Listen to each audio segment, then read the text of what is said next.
Wish TV is proud to honor teachers in Central Indiana. She is an inspiration to all of us. He's always smiling. Who go above and beyond. He's done so many things for so many people. He's inspirational. Making a difference. He's always taught me to believe in myself and never get down on myself. Everybody's biggest cheerleader. And deserving of recognition for their outstanding efforts in education. I love the people that I work with. And to know that I've made an impact on somebody's life, it is truly a great honor. It's an honor. I love what I do, and the kids are the ones who make it work. I'm like just so taken aback because I love them so much. The fact that, they love me just as much just means a lot. Sorry, you're going to have to cut that part out. And you are our winner. Oh, thank you so much. From Wish TV and the All Indiana Podcast Network, this is the Golden Apple Awards Podcast, sponsored by WGU. Hey everyone, Hannah Mordeau here. December's winner is Mrs. Angela Grace, aka Coco.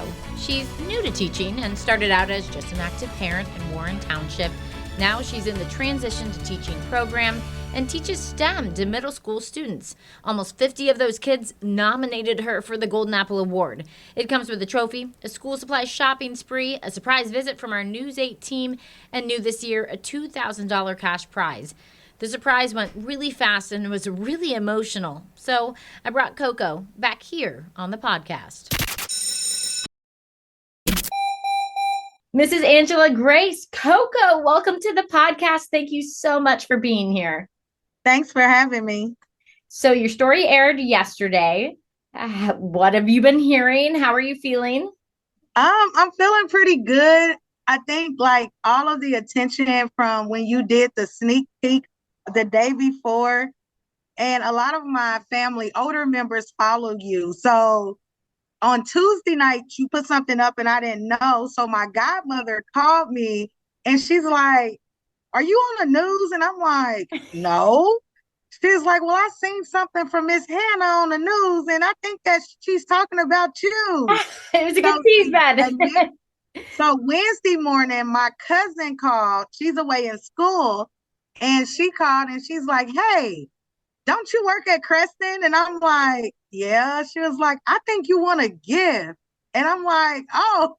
So after yesterday of it airing, it's like all of the attention. I'm not really the type that likes a lot of like attention, but it's like all over the place. I have people calling me from out of town because my mom told my like older uncles and aunts and stuff. So they've been watching and following Wish TV 8, patiently waiting for it to air online so they could actually watch it at the same time. Oh, good. Well, I'm sorry to throw so much attention at you, but you do deserve it for all that you do. Thank you so much. And I'm glad to hear our little like sneak teases. So I just did a little cell phone video Tuesday, then a 3-clue tease Wednesday, then had your big reveal on Thursday. But I'm glad it worked. People had an idea of who it was. Yes. So obviously this has been a lot. We went and surprised you. You didn't know we were coming. We want to be able to talk to you, though, without putting you on the spot. So that's kind of why we have this conversation. Your story was so interesting to me that you started really as just an active parent in the district. Tell me a little bit about how that all unfolded, because this timing was the pandemic. Yes. So how it all happened, my dad passed away in May of 2018. Thank you. And at that time, he had custody of my nieces and nephews. It was 6 of them. Wow. So when that happened, that's the same time I left IPS from driving school buses.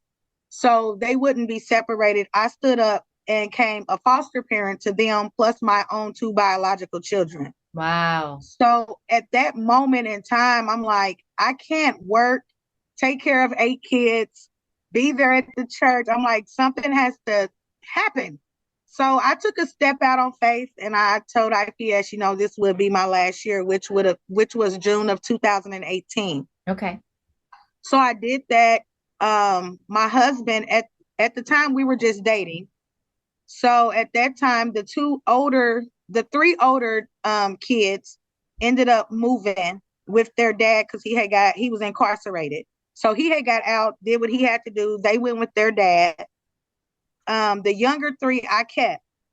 So it started from there. And I'm like, with my nephew having ADHD, needing that one-on-one parent time, always at the school because he stayed in trouble. And I'm like, this is driving me crazy. So when I got them, my boyfriend at the time, like I said, he was like, well, why don't you guys move over here with us? So I'm like, okay, I've never moved in with anybody. I've always been on my own. So we moved in and he was like, well, the district is Warren Township. And I'm like, okay. So I came up to the schools, checked the schools out and everything like that, not only for them, but also for my kids to make sure it was a perfect match. So I just started calling the principal, hey, can I get involved? I'm a parent that likes to be involved, just like my parents were. And she was like, sure. So it went from there. Yeah. That's how it actually started. So with me doing that, she's like, Miss Wallace, you're here at all the time. We are looking for building subs. Would you mind just taking a chance? And I'm like, oh boy. Yeah. So it went from there and now we're here. Well, clearly you are caring and able to connect and take care of kids. What a remarkable story of your own there with taking on so much responsibility. But then you went on to be a substitute. Now in the transition to teaching program, how has that been? You've taken on a full class now, 8th graders in the first semester, 7th graders in the second semester, teaching STEM. How has this transition been for you? The transition right now is cool. However, my husband now, he's an over-the-road truck driver. So it's like through the week, I tell people all the time I'm a single parent through the week, and with the position that he has, he's home 5 days, off 2 days, home 5 days. I mean, off, vice versa. Yeah, so he's gone 5 days, home 2 days. Home 2 days, then he works 5, then he's off 3. So it's like on the weekends, his off days might be through the week. So it's like still no actual one-on-one time with my husband because if it's through the week, he's tired. I'm at the school, sports activities for the kids are at the church. So with the transition program, with me doing my study time, sometimes I don't even get to study till like after 10 at night. Wow. Studying, taking tests, just so happen I'm able to do it online. So it's a little easier and flexible versus me going into a building right now. Wow. You have a lot that you're responsible for and a lot that you're fitting in and doing day to day, but you clearly are doing something right in the classroom. How do you think your method of teaching resonates with students? It seems like you are one of the teachers, Hannah, said you're real and raw with them. Yes. So when she said that, I cracked up because like the students would be like, Miss Grace would go off on us and we lock in instantly. So I have 6 classes. The first 2 blocks are my favorite classes. Like they come in, they lock in. I never have to even get loud with them at all. However, 5th, 6th, and 7th period is like, okay, y'all. And I tell them all the time, I'm here because I want to be here, not because I need to be here. Mm-hmm. So when I say that, they be like, dang, Miss Grace, you rich. I said, no, I'm blessed. And I tell them that, and I give them background history stories of myself to see if that reels them in. And usually when I tell them my history of me going through school, whether it was grade school, middle school, or high school, they actually lock in. I let them know, let's get right for high school. Because I played around in high school. My mom and dad had to fight for me to graduate on time with my class because I took it for a joke. Not realizing middle school and elementary school, it was a slap on the wrist. They let you fly on by through your courses and that was that. But high school is real, and once I start talking to them about my life, and like I said, I open up, I give them my life. I'm an open book. Whatever they ask, I answer. They have questions and concerns. I try to answer it in the most professional way as I can when talking to a group of students, because I know sometimes students can take it and run with it depending on what the answer or question is. Yeah. So I break it down to them. I even do the work with them and I let them know because I took these STEM classes myself 2 summers ago. So I let them know I'm still learning with you guys. As I'm teaching you, I'm still learning because I took this class and said, yes, Dr. Naylon, I'll do it, not knowing nothing about STEM. Yeah. Wow. So when I took the classes last summer for STEM, I come in and I tell them, look, I'm still learning. It's hard for me too. I said, if I took a STEM test with what I'm teaching you, I probably wouldn't pass it either because I'm still learning with you guys. So when I sit down and I actually walk around, I actually do work with them, I think they like the fact of me actually working with them versus me just grading their papers. I think kids can feel that and know when you're being honest and real and showing your own vulnerability Right. makes them feel like they're ready to be vulnerable too, you know? Right. And so it does seem like you've found that so naturally. I think it also helps. Your class seems really fun. You guys do a lot of hands-on activities. What are some of the things you guys do in that STEM class? So I allow them to build bridges. We do dissecting, we build houses, we do like light fixtures. Most of the time, like once I see that they're getting antsy and restless from book work, I'll let them go like 2 or 3 weeks with book work. And then I'm like, hey, y'all, let's pick a fun project to do. And so they start saying, hey, well, can we build a house like your class did last year? Or can we build a bridge? We did business plans right before fall break where they actually created their own business plan. How will we get this plan started?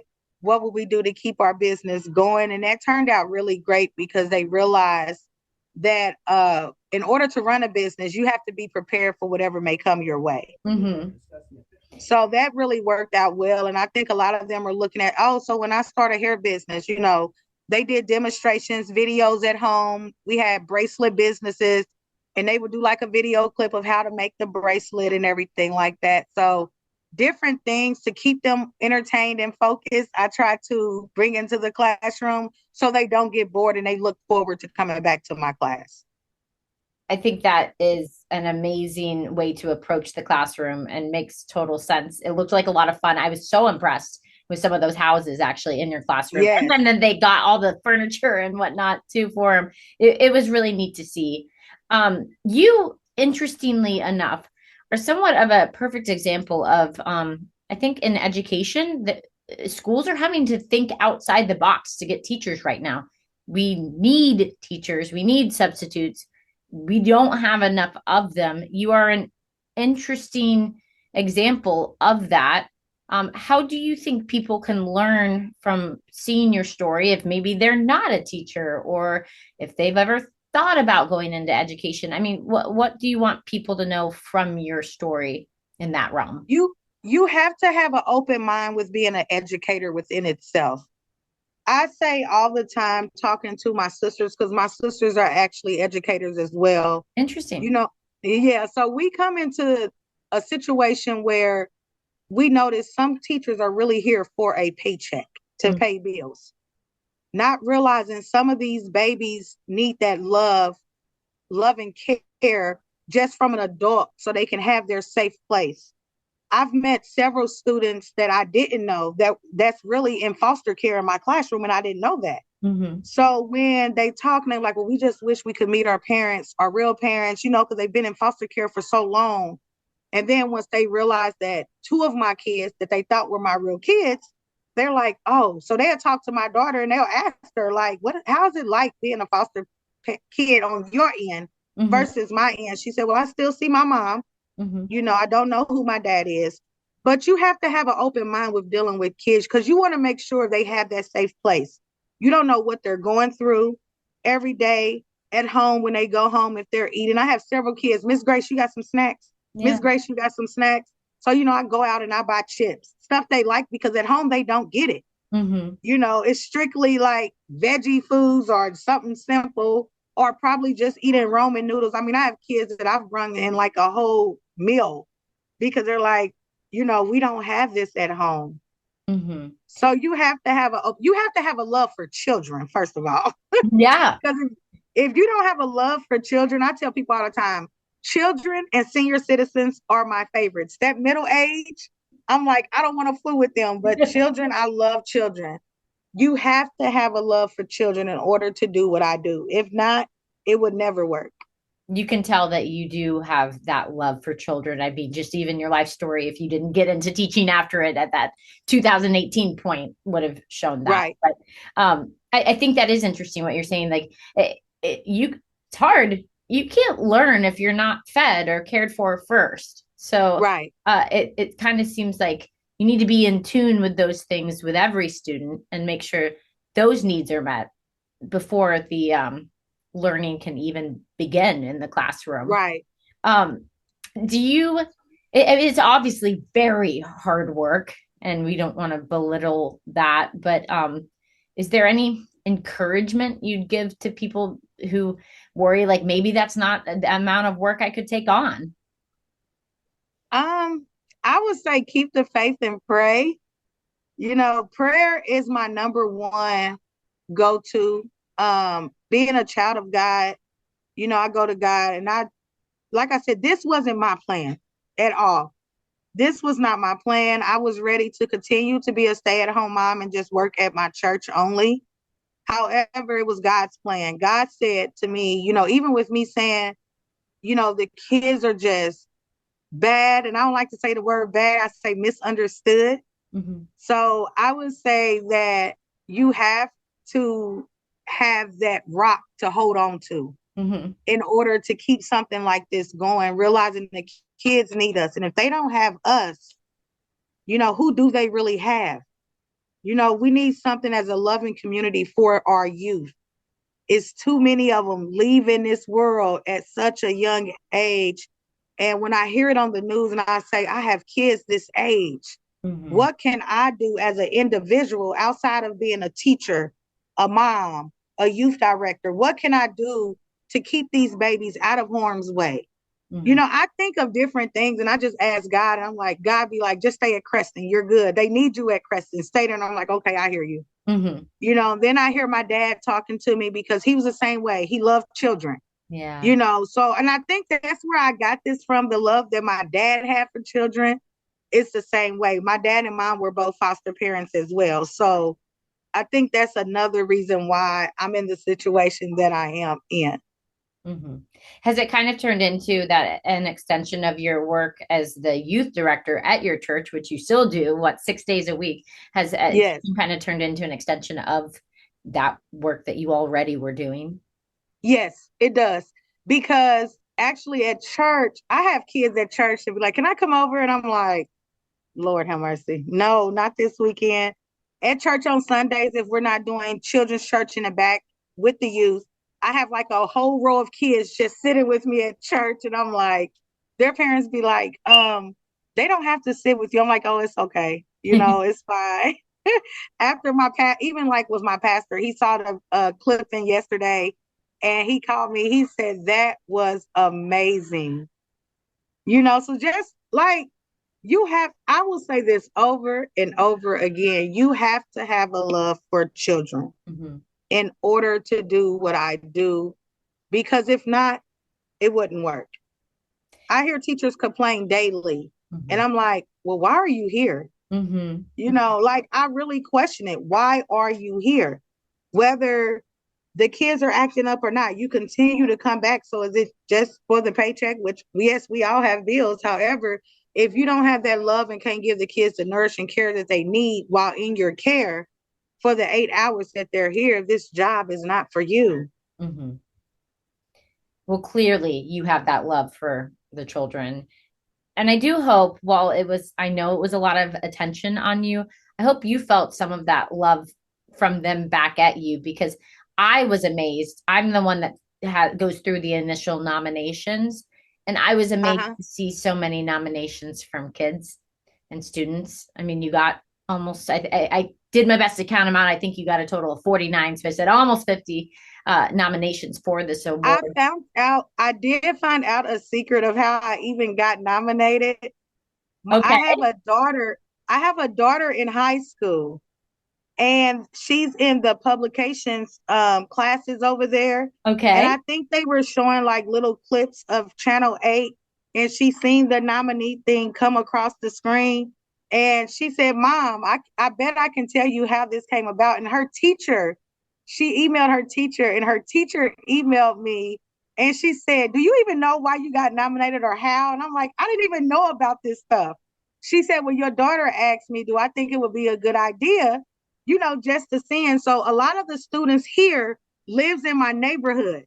So with her walking the neighborhood with my other daughters and stuff, they were telling all the kids, hey, check this link out and stuff like that. And then they reached out to two of the teachers here to help push the word. And it was like, hey, they got this thing going for nominees for Channel 8, and I'm like, oh my God. I'm like, so when you guys walked in and you was like, Miss Angela Grace, and I'm like, yeah, and I'm like, this is crazy. Well, she's like, Mom, you do so much for so many people. Even in the summertime, the students that lives in the neighborhood, they'll come over and sit on the deck with my kids and everything like that. They be like, Miss Grace, you got some popsicles. So I keep popsicles in the summertime for the students in the neighborhood because I know they're coming. Yeah.